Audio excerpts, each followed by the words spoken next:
Assalamualaikum warahmatullahi wabarakatuh. Halo teman-teman semua, perkenalkan nama saya Faizun Admi Abdillah dengan NIM 3101420019 dari Prodi Pendidikan Sejarah 4A. Di sini saya akan menjelaskan pemanfaatan YouTube sebagai media belajar sejarah.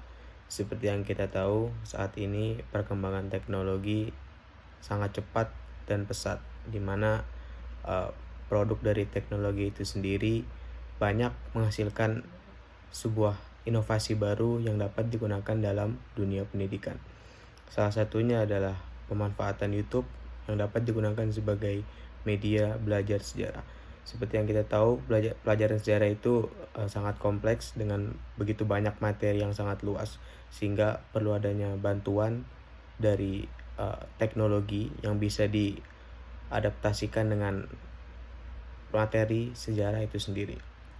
Media pembelajaran sendiri merupakan sebuah perangkat yang digunakan dalam proses pembelajaran. Perangkat yang digunakan itu dapat berbentuk informasi, bentuk fisiknya mungkin bisa seperti video atau buku yang dapat mendukung proses pembelajaran itu sendiri. Nah, di era globalisasi seperti ini, salah satu aplikasi yang dapat digunakan untuk mendukung media pembelajaran adalah YouTube, karena YouTube merupakan aplikasi yang menyediakan beragam konten berbentuk video, di mana setiap orang dimanapun dan kapanpun dapat membuat video sesuai dengan bakat dan kreativitasnya masing-masing, asalkan terintegrasi dengan internet. Seperti dalam belajar sejarah, karena materi sejarah itu luas, setiap guru dapat memanfaatkan YouTube sebagai media dalam menyampaikan materi belajar sejarah itu sendiri. Seperti guru dapat membuat konten yang bersifat menjelaskan tentang sejarah Hindu-Buddha misalkan. Di situ guru dapat mengemas video dengan kreatif, inovatif, sehingga murid yang menyaksikan pun tidak akan bosan dan tidak cepat jenuh. Karena pembelajaran sejarah saat ini masih dikenal sebagai pembelajaran yang cukup membosankan, karena masih banyak guru yang menerapkan sistem pendidikan yang konvensional, yaitu dengan metode ceramah, di mana metode ceramah itu dinilai membosankan karena komunikasi dan interaksi yang terjadi itu tidak terjadi secara dua arah, melainkan hanya guru yang mendominasi pembelajaran. Oleh karena itu, YouTube dapat menjadi salah satu alternatif yang dapat digunakan oleh tenaga pendidik untuk meningkatkan atau menarik perhatian siswa, sehingga siswa sendiri dapat lebih tertarik untuk belajar sejarah apabila materi sejarah itu sendiri dapat dibungkus dengan lebih menarik dan lebih kreatif.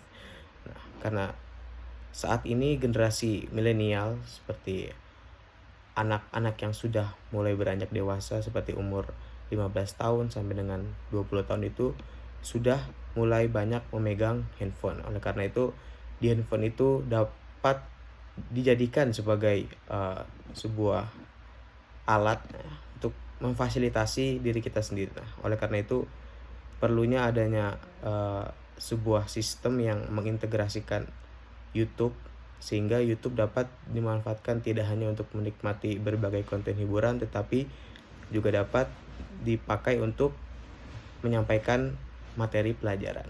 Oleh karena itu perlunya adanya kerjasama dari semua pihak, dari orang tua, tenaga pendidik, dan juga sekolah, untuk lebih memperhatikan lagi dan lebih memfokuskan pemanfaatan YouTube.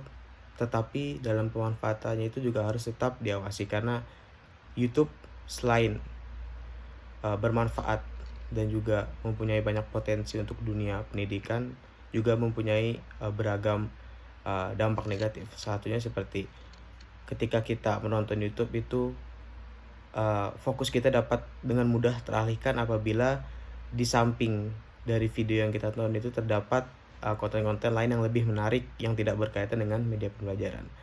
Atau mungkin ketika kita menonton, tangan kita terdorong untuk melakukan hujatan-hujatan yang tidak sesuai dengan apa yang kita inginkan gitu. Oleh karenanya, penggunaan YouTube sebagai media pembelajaran sejarah terutama tetap harus diawasi oleh berbagai pihak, sehingga pemanfaatannya itu dapat efektif dan juga dapat meningkatkan hasil belajar siswa, minat literasi siswa, dan berbagai potensi yang dimiliki siswa. Oleh karena itu, penggunaan media belajar YouTube dapat dimanfaatkan dalam dunia pendidikan.